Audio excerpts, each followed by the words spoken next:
I'm Helen. And I'm Sarah. And this is the Squiggly Careers podcast, where each week we share ideas for actions and tools to try out that we hope will help you and us to navigate your squiggly career with a bit more confidence, clarity and control. And when I say each week, it really is each week. It has been each week.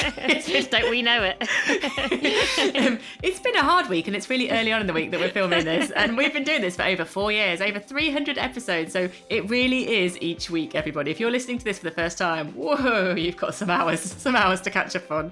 Probably the easiest way for you to catch up on might be to look at some of our pod sheets first of all. So for the last 100 or so episodes, we've created a pod sheet summary of the episode, coach yourself questions, ideas for action, all in one place. What we will do is make sure that in the show notes for this, easiest to find if you listen on Apple, but on our website otherwise, we send the pod book to you. So it is a collection of 100 pod sheets that we pulled together. So whether you're a long time listener or it's your first time here, that might be a good resource for you. And then you can work out which episodes that you want to listen to rather than starting at number 1 and working your way through to here, in which case we'll see you in about 2 weeks of constant listening. So what are we talking about today? So today we're talking about how to change your pace and perspective. So Helen and I were reflecting a bit on what's helped us and what's hindered us so far this year. And we were talking about that when things are going well, when you feel like you're working in a sustainable way in your squiggly career, I think you get your pace and your perspective right. I think they're two different things and we are going to divide them up, but they're sort of interconnected. And also when things go wrong, when a week feels hard or when things perhaps feel frustrating and perhaps you can't put your finger on why, often I think pace and perspective are two of the areas to go to look at, well, is something not quite working for me at the moment? Well, I was really thinking about this last week because I was on holiday last week in a very lovely place. And I was like, oh, this pace is great. It's lovely. I was like, I'm sure it was. Yeah, I got to read 5 books and I did exercise every day. I was like, this is amazing. Side note, children weren't there. They were with their grandparents. And I got quite a lot of perspective, quite a lot of like thinking time to think about what's important and all that kind of stuff. And I was like, but surely I can't just go on a holiday to feel like this. Like, I don't feel like going on holiday is the answer. I feel like if you can find a way to manage your work so that you've got more pace and perspective and you're not reliant on a holiday, then that is better. So it definitely got me thinking about the practicalities of pace and perspective beyond a fancy holiday abroad. So we were thinking, when can you spot that you're getting it wrong?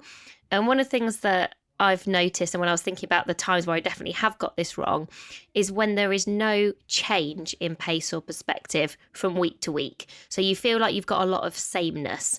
So for example, in pace, maybe it feels like time is really dragging. So it just feels really slow. Every week feels like it's kind of taking a lifetime. Or perhaps everything feels incredibly, fast and almost like you're always like one bit behind where you want to be, or maybe you're constantly firefighting or troubleshooting. And with perspective, maybe it feels like you're always in the kind of minutiae. You're always really in the detail and you never feel like you can kind of escape that detail. I think we've talked before about that's often described as tunneling. You're sort of stuck in this sort of dark tunnel. Or maybe you feel like you're too abstract and you're dreaming and you're wondering and you're lacking the kind of concrete clarity that you need to move forward in your job or in your career. So I think if you sort of feel like you're spending all of your time in kind of any of those states, you can probably start to go, that doesn't feel useful for me. And the opposite really is how to spot when you're getting it right. If Sarah's talked about, well, that's what it feels like when it's wrong, what does it feel like when you're getting it right? And we thought, well, with pace, it's when you're really comfortable with the rhythm of your work, but in that moment. So you recognise that rhythm isn't the same, every day, every week, but sort of over that time, you might have Monday might feel a bit full on, but then you get a bit of time back on a Tuesday. You're working with lots of people on a Wednesday. On Thursday, you get stuff done. On Friday, you're able to reflect and plan ahead. And it's like every day's got a different rhythm, but overall, that rhythm feels right. And I think that's when you're getting pace right. That's what it feels like. And then perspective, we were thinking this feels right when you're able to connect the dots of what you're doing on a day-to-day basis with some more things that are a bit further away. So it's almost like, well, this is what I'm planning to do today, but I understand the purpose of it. I understand what it's for, why I'm doing this. And when you can connect the dots, it helps you just sort of zoom in and zoom out of what you're doing, why you're doing what you're doing.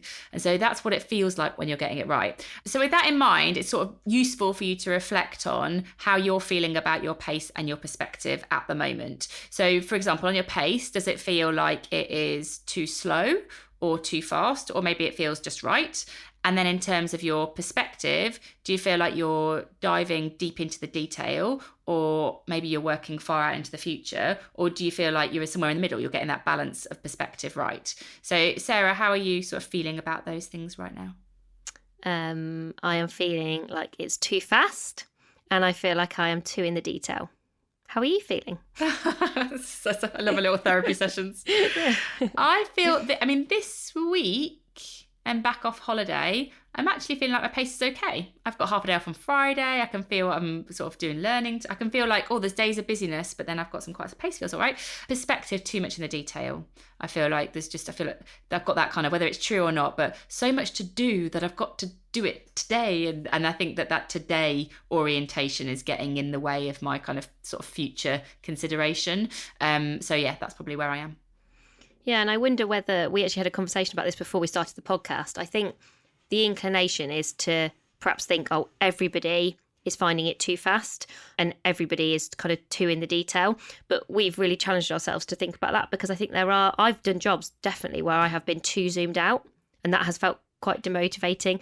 And I've been in jobs at times where it's been too slow. And it's really hard. You sort of lose your mojo and kind of motivation when things feel like that. So when we go through the ideas for action, we're going to think about both of those areas, like if you need to speed up, if you need to slow down, if you need to zoom out, if you need to zoom in, because I do think there are different moments in your squiggly career where you find yourself in those different states.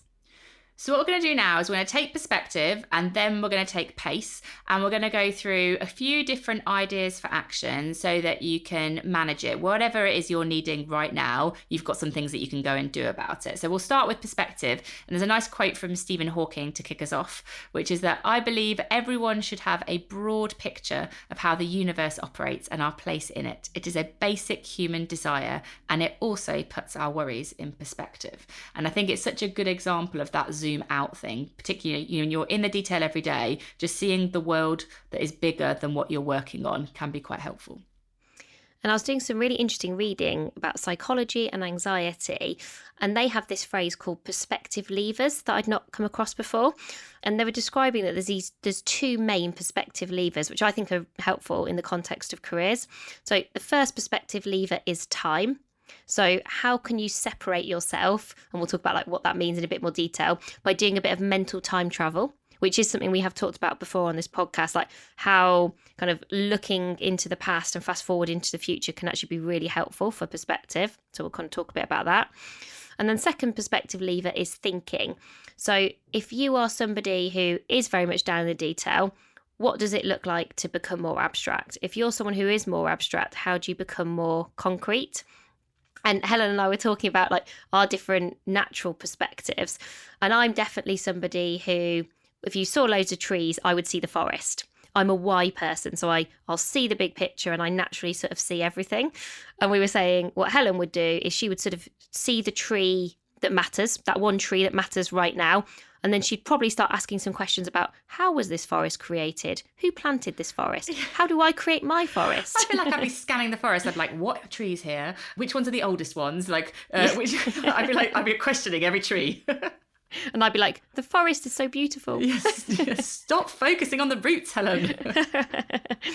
And so for each of the ideas for action, we're going to sort of talk about almost how you can do that mental time travel, how you can change perspective. So the first one goes back to that Stephen Hawking quote about kind of looking at the world that is bigger than your work. And the idea for action is about going beyond. And what we're trying to get you to do here is to think about spending time with something every week that goes beyond where you spend most of your time. So, for example, I spend most of my time working with organisations on career development. That's kind of the world of my work, and it's a world that I love, but it is quite consuming. So what I have done recently is I've re-signed up to The Economist, and I get it every week, and I find reading it particularly sometimes I don't have time to read the whole thing. I'll be really honest. I'm like, wow, when am I going to get time to read this whole magazine? But the first couple of pages are really good summaries. They basically have like the précis. Yeah, the précis is the best because it has like the world in review, and it's really useful. Like, I love the fact you've managed to find the efficient way of going beyond. It's very Helen. It's very. But I'm like, so I can kind of read everything that's going on with like politics and business and all this kind of stuff on the first 3 pages, and then you can then dive in because then it kind of like, you know, you take the bit on whatever Indian microfinance is what I was reading about this week, and you can go to that bit of it. But I find like it's just such a good way of zooming out, of taking my brain to a different place, because I'm so zoomed in most of the time that it's just the most helpful way of me. Actually, it was yesterday morning that I read it, and I just sat there. It didn't take me that long. I think, you know, I got about half an hour earlier than I normally would, and I sat downstairs on my own and read it, and I just felt better for it. Like I knew more that was different, and I had just, I don't know, that my challenges and issues were quite small in perspective of some stuff that was going on. And I don't think that is a bad thing sometimes to think about. Yeah, and I think the kind of opposite of that, so if that helps Helen to zoom out, I don't have very much problem zooming out. I spend my time, that's my kind of natural way of looking at the world. And I think a lot of things that I read are actually in fake worlds because it's fiction. So I'm already going way, every single day I go way beyond my world because that is my kind of life. That's how I live my life. So for me, the opposite is about the nuts and bolts. So sometimes choosing something in your work where maybe you don't know the nuts and bolts of how it works. And so even today, and everyone might be like, oh wow, like how does she not really know how to do this? But someone in our team gave me a little lesson about some ins and outs of some Teams functionality for some breakout rooms, for some workshops that we're doing. And that's something that I don't already do. Often, you know, maybe our organisations we're working with are sorting that, or there's somebody supporting me to do it. And I don't naturally have that inclination to look at those nuts and bolts or to kind of spend time figuring that out. It's not kind of the lens that I look at our work through. And so sometimes just identifying where is there something in my work where I'm going to dive in very intentionally. I'm going to understand the nuts and bolts of how this works, because it gives you a different perspective. It gave me a completely different perspective on how I might run that workshop, on what other people around me are doing. It probably gives you more empathy, because you're sort of seeing often something that somebody else does or to make that happen. And again, you don't have to do this. We're not saying you do this all the time, but that practice of know how to change perspective. Like I know I can pick something, and like there's very few things where I'm in the nuts and bolts of what we do. So there's quite a long list of stuff I could choose. Just choose something on that list and go, right, I'm going to dive in. I'm going to get someone to help me to do that and to really understand it. So our idea for action 2 is 5 time travel coach yourself questions. So this is that ability to sort of separate yourself from the here and now in a way that is really useful to give you perspective. And we all tend to be quite present focused, like whether you are like me and you naturally have big perspective, or you're like Helen and you're sort of in the day to day, we're all sort of often very present and we're focused on what's in our diaries, what's on our to-do lists. And this will kind of take you away from that. So just 4 questions to have a think about. 1, when was I at my best in the first 5 years of my career? Depending on how long you've been working for, you might want to change that number. But I found that a really interesting question to reflect on. Like in the first 5 years of my career, like when was I at my best? My first response was not very often, though it has been a long day. But then I did get to some answers that I was like, oh, that's interesting. And if I thought about some of that a bit sooner, I wonder if I'd have made some different decisions. And anyway, it definitely got me reflecting, and it definitely took me out of the kind of the day that I was going through. Question 2, what helped me overcome the first big obstacle I experienced at work? Which I also found interesting. I was like, oh, what was like the first really big obstacle? And like what helped you in that moment? And do you still use those things, or have you forgotten about some of those skills? Question 3, what 3 words do I want to use to describe my career in 3 years' time? So 3 and 3, 3 words in 3 years' time. So we're fast forwarding into the future, not too far that it feels unrealistic. Maybe they're the words that you use today. Maybe one of those words is the same. Maybe they're all really different. And then question 4, I'm 90, sitting on a park bench. What do I want to be true about how I've spent my time? So that's a really big future question and a very big sort of philosophical, have I spent my time well in my life? But again, what's really useful about all of those questions is we are distancing ourselves from our day-to-day, and that distance gives us a different kind of data. It helps us to often be more objective, to think more like an observer, to be more of a fly on the wall. One of the things that I was reading about mental time travel is if we do mental time travel and it's quite short, so if I think about yesterday or last week, we're actually often not very accurate about our reflections, and we see them in quite a subjective, almost very like first person experience way, because, they're very, we can feel them. They're very real and feel very relevant, but actually it's not that helpful.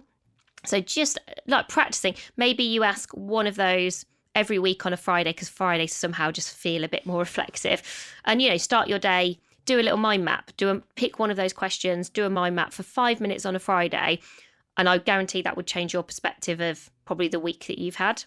Sarah, I am going to put those questions that you have come up with, the Time Travel Coach Yourself questions, into the 2023 Squiggly Career Calendar that we are creating. That we've not done yet. Yeah. So this is a work in progress, everybody. Oh, but now you've said it out loud. I know. No, I'm committing to it. No, so we're creating, side note, everyone, we are creating a Squiggly Career Calendar for next year where you are going to be able to automatically add the actions to your diary. And I think, so each month there'll be a set of actions that you can do to kind of hold you accountable. But this would be a good one. You could have a month about kind of the time travel, and each week there could be one of these on a Friday reflection day, as you've now named it, that people could take a bit of time to answer. I like it. I will take that action away. And I'm sure some of you might have heard of this idea before, but if you've never tried writing a letter to your future self, it is a really helpful exercise. We've done it before at the end of workshop programs. I've done it in learning programs that I've been on. It sort of never fails to be useful. It might feel a bit like cheesy or a bit cliche, and you might think, when am I ever going to read this? But it's less about what am I going to do with it in the future. It's the process of writing that letter that I think will help you to reveal kind of new insights, and it often just reminds you of like what's most important to you, like what matters to you, and just stops you, sometimes just getting bogged down in the detail or caring about things that they do feel really important, and we want everyone to care about their work. But again, if you sometimes feel like you've spent too long in that kind of tunneling and feel like you kind of can't see the wood from the trees, letters to future selves always help. And just to be really practical about that, you can use a website called futureme.org where you can like write a letter to yourself, answering maybe some of the questions that Sarah said, or just reflecting on what you might want your life to look like in 12 months time. And then you can sort of time send it. So you can say, and I want that to come to me literally in 12 months time, and it will send you the email on that date. Or the other thing that I do is every New Year's Day, I write a letter about what I want to achieve and what I kind of like call it hopes, dreams and achievements over the next 12 months. And I write it down, a letter to myself, and then I open it on New Year's Day. And I've done that for over the last 10 years. And I've got all of them. Can you remember what you wrote? Well, last year? No, I can't really remember it. So it's always a bit of a surprise. So you've not got it in your mind? No, I don't take a photo of it because it's not supposed to be like that. Do you know what I mean? It's not a plan. It's hopes, dreams and sort of wishes. And then I really like looking back on it and sort of seeing what has almost happened naturally because it's been important to me. And then what stuff I'm like, oh, you were never going to do that. So sometimes I laugh at myself and I'm like, as if you were ever going to do that. Why did you put that on the list? But it's quite a fun thing to read. What were yours is this year? Yeah.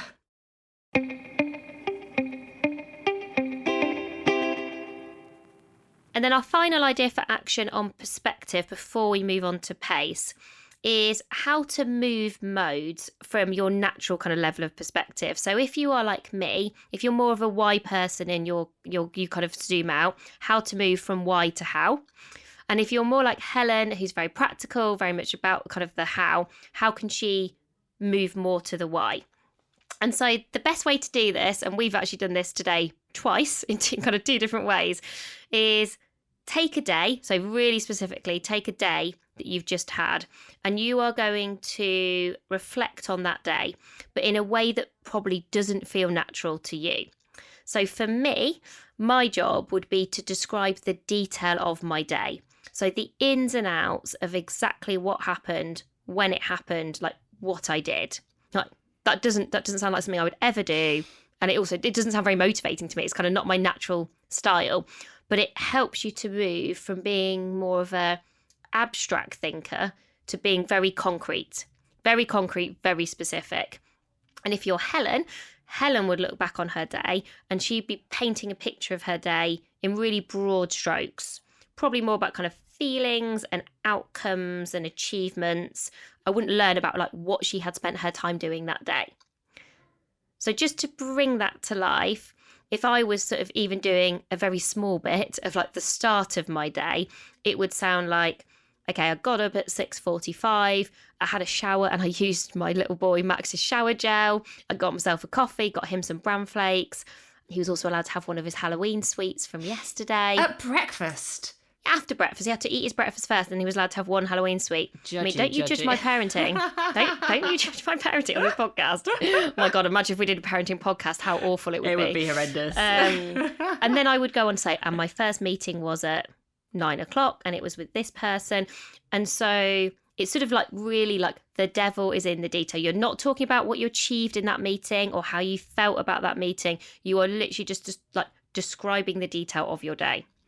Now, that would feel really natural for me. That definitely would be where Sarah's brain would go to. So that would be quite hard for her. But I look at that and go, yeah, I do that all the time. And I always I'm like, what were the 3 actions for each meeting? So for me, if I'm going to paint it kind of in more broad strokes, it's about sort of coming out of the detail of what I've done and what needs to be actioned, and more about, well, how did that day make me feel? What was good and why? And so, for example, I had a meeting today with an organisation that work on finances. But rather than describing the detail of that, I'd be thinking, well, that meeting was great because it made me feel excited about our financial future. Now, that is a very different way for me about thinking about that meeting. I would normally, like my immediate thing is I literally have a note doing like follow up. I want to write the detail of that meeting down because that's what I would do. So for me, thinking about, well, how did that meeting make me feel and how did that meeting take me forward are very different questions than I would naturally go to. But when you're trying to get perspective, it's useful, I think, to just almost try a different approach, because the more you're able to flex, the more you're going to be able to manage your perspective. If you can't flex, you're going to feel a bit stuck. And so that's what we're trying to do here. We're sort of like trying to help you to flex from where you might normally start from. And it was interesting, like when we were having a go at this exercise to make sure it worked, we both found it quite uncomfortable. We could do the other one because we were like, well, that's what we normally do. But we were like, oh, how'd that even sound? How would I even do that? It's sort of like, how do you process your day? And like, we definitely figured out that we process our days in really different ways, but it is very useful to kind of try doing it in a new way, because you will get new perspective. Like, I was talking to Helen before we started this, like, oh, it's been a tough day. And the way I described that tough day, and then Helen was sort of reflecting on my day for me, and she reflected on that day in a completely opposite way. Like, and this was before we'd even kind of looked at this exercise, and we were like, but it just shows you how we all get stuck, I think, in similar thinking patterns, and that stops us from having perspective. So actually, Helen almost like doing that job for me kind of made me go, oh, that has given me a new perspective, but we can't always rely on someone else being there at the end of the day to do that for us. So it is interesting, isn't it, about whether you could have a perspective partner. So ideally, you do want to do this for yourself, right? You want to be able to flex your perspective so that you can support yourself. But if you had somebody who does not, like somebody that you work with, a friend or a colleague who you maybe have that kind of closeness to, that has a different perspective, it is actually quite useful to, if you have had a hard day or if you are feeling stuck, running it by them, they will have a different way of looking at it from you. So they might help you find that perspective when you might be struggling to do it for yourself. Yes, and thank you, did do that. No props. I'm already feeling better about my day too. So let's move swiftly on to get the point. Do you like it? Thanks. From perspective to pace. However, I should have a quote here that should manage our expectations here, which is that there is more to life than increasing its speed, said by the wise Mahatma Gandhi. So it's not always about moving swiftly on, everybody. It's about managing our pace proactively, whether that is speeding up or slowing down. And I think you do different things, depending on what you're aiming for here. And just before we get into our first idea for action, one of the things that I often talk to leaders about in workshops around pace is questions that can help to slow you down and statements that help to speed you up. Whether it's you or whether it's also like as a team, you're perhaps noticing as a team we need to accelerate, or as a team we actually need to slow down. And I think often as a leader, you're probably better at facilitating one of those things to happen than the other. So again, this is about how you can be adaptable. Questions that will always help to slow you down are ones that are about exploring. So anything that starts with like, how might we? So how might we do this differently? How might we explore different options? What would a really ambitious option look like here? What would happen if we wanted to do twice as much of this thing? And so they're essentially prompts and provocations that get you to come up with like multiple answers. It's sort of mind mapping and brainstorming type techniques. But as soon as you ask something like, how might we? It will slow everybody down because you're sort of in generative mode. You're in like, oh, and what about this? And how about this? And it could be this. Helen is just looking at me, looking really, laughing at me. And also just looking like this is something where she's like, I never ever want to do this because I don't want to be slowed down. It's so funny because Sarah does this naturally. Like she always will, I'll be like, okay, I've got this thing that we're doing, I'm moving forward. And then Sarah will take a pause and I know what's coming. I know it. And it's one of these questions. And I don't think she's thinking, how can I slow you down? That's not what Sarah's thinking. It's just her brain is naturally, how could we look at this from a different perspective? And then I'm like, no, because I just want to get it done. And I know, the thing is, I know that Sarah's questions will make it better. But as a naturally pacey person, and by that I mean, tends to work quite fast, these questions can feel quite hard to hear when you're in that moment. So I think, just be aware as well of your own. Don't be too fixed about it, I guess is what I'm saying, because I do feel it's hard, but I try not to be too fixed because I know that these questions ultimately get you further. Yeah, and I think, you are the paciest person I know. You're the paciest person I've ever worked with. Your expectations of how quickly something can be done. I think I'm quite pacey, generally, but I don't even put myself in sort of the same, ballpark as you in terms of just how quickly you can get stuff done. And I think you're probably a nightmare to work for with like Sarah's high quality bar and my speed bar. Yeah. I do wonder that at one point people are definitely not going to work with us and we're probably not going to want to work with each other. It'll be a tense podcast episode that week, right? That can follow the parenting one. Yeah, maybe that'll be the one that breaks us, like the breakup episode of like the podcast, Squiggly Career Breakups. That's bleak. Right, come on, let's move on to the next one. Right. So we've also got statements that help you to speed up. So if you are more like me, there are times where you're like, okay, we've got to inject some pace. We've got to accelerate. Something isn't moving quickly enough. And that can often be because there are obstacles. Maybe people are struggling with priorities. Feels like there's too much to do, not enough time. That's where you sort of need the laser-like focus that is Helen Tupper on your side.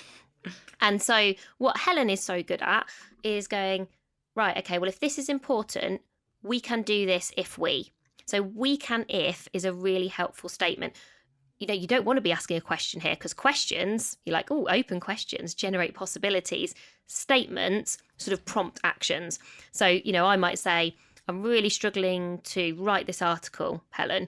And she might say, okay, well, we can create time for you to write that article if we don't do this or stop this or if we think about this differently or if we ask someone to help us with this thing over here. And suddenly we can do it. And it's created the pace. Helen's literally like nodding at the other end of the screen here, just like, we can do it. And sometimes I'm like, can we? And you're like, no, we can. So just think about like what's useful for you. Are you in how might we or are you in we can if? And just practice using those questions and statements because that has practically helped me so many times. Yeah, and me too. Like I was joking about it finding it hard, but I know that it is so useful. I think I probably am too reliant on you doing it though. And I think it's being able to do this for yourself that is the really important thing. So we've got 2 ideas for action for you now, all about managing your pace. And what we've done is assumed that some people want to speed up and some people want to slow down. So for each of these ideas for action, there's sort of like an A and a B, depending on which one of those is right for you. Sarah, do you want to kick us off with some speed setting? Yeah, so the first idea for action we're calling speed setting. So if you want to speed up, we really like the idea of mini sprints. So I was reading a bit about like how can you kind of create pace, and it's really helpful for our brains and I think our motivation to say, right, by this time I want to have achieved X. So by 4 p.m. tomorrow, I want to have got this project done or the first version of this proposal finished and ready to share with someone. So mini sprints work well when they are short, when they are focused and really specific. And it could be, literally by 11 a.m. So what's like a mini sprint of like 2 hours, 90 minutes, or it could be a mini sprint of a week, or you might be doing a mini sprint over a couple of weeks or a month. I personally do use this. It helps you to break down tasks in terms of once you've realised where you're trying to get to, you then go, okay, well, what do I need to do to get there? And then, I often do use post-it notes. We've perhaps talked about this before in terms of just one action per post-it note. And I will literally move the post-it note from to do to done as I'm going. It's quite an agile methodology style way of working.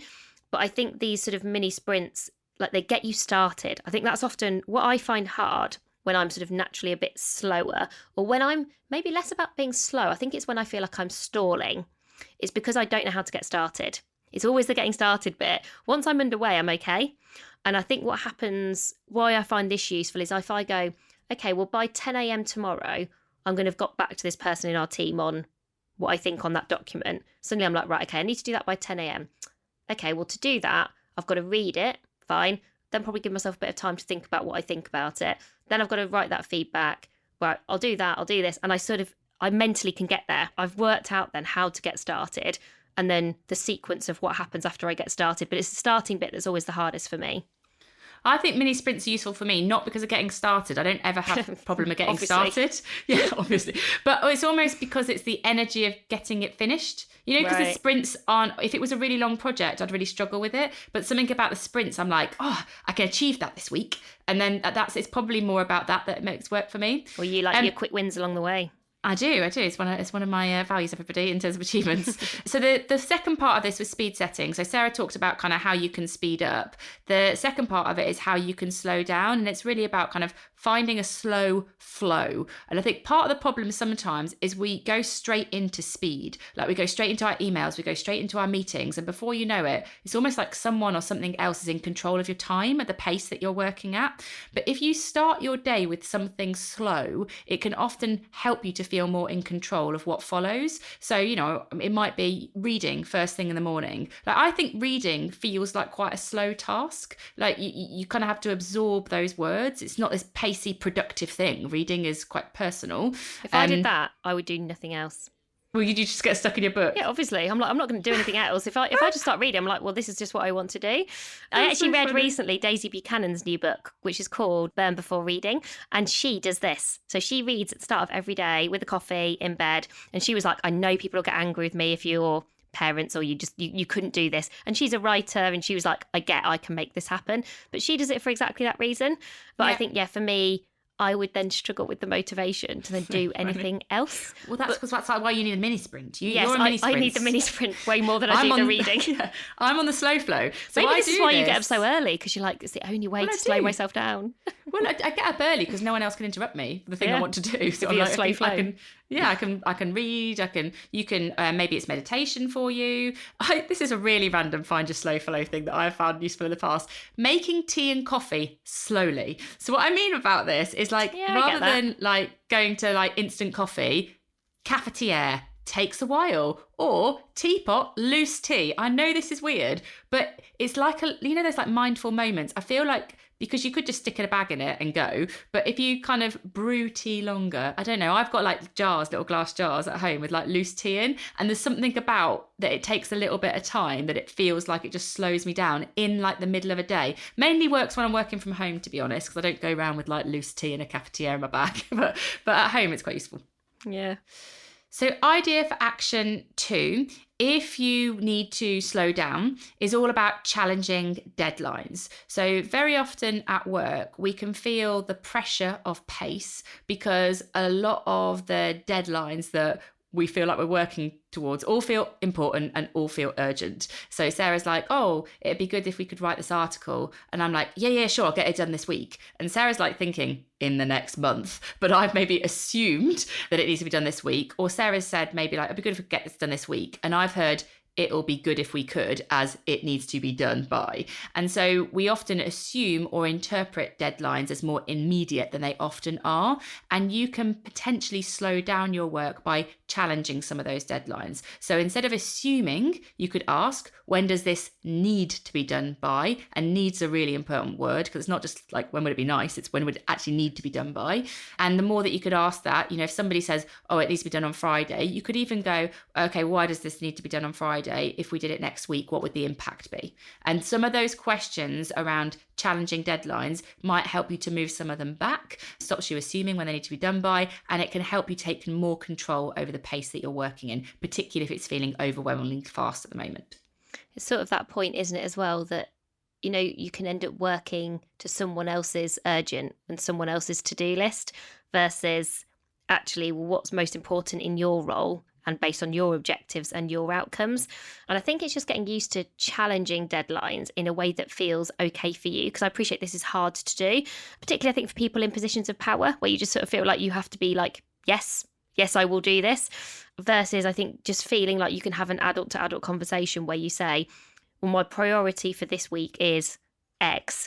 So does it work if I come back to you by next Tuesday or next Wednesday? I think I found the way that this works for me is being really clear on my own priorities and then being proactive about offering when I can do it by. Because I don't think I would be brave enough necessarily always to say to someone like more important in my mind, like, oh, like, I'm really sorry I can't because I've got to do this thing, and get, almost getting into like over explaining and excuses. And whereas I think if you've got the clarity of like, this is my priority, and then I'm actually offering to you, like I'm telling you I can do it by that point, like, does that work? You're sort of, in a nice way, leading the witness. You're sort of leading them to go, because then someone has to come back to you and say, no.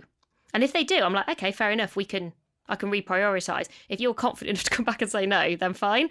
Whereas I would say 9 times out of 10, every time you say, and would next Tuesday work? Or would next Friday work? And if you've done a good job of sort of planning and prioritizing, most of the time people go, yeah, great. And it's absolutely fine. And so I think maybe just figure out, like, what does that sound like to you? And so what do you do as well if you've got a deadline that isn't urgent?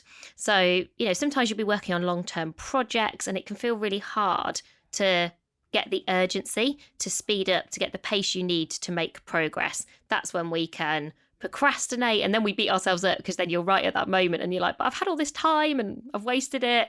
And we've probably all been there, I'm sure, with some sort of project where there just hasn't been that urgency. Usually they're over a longer period of time. So you've got to create that urgency.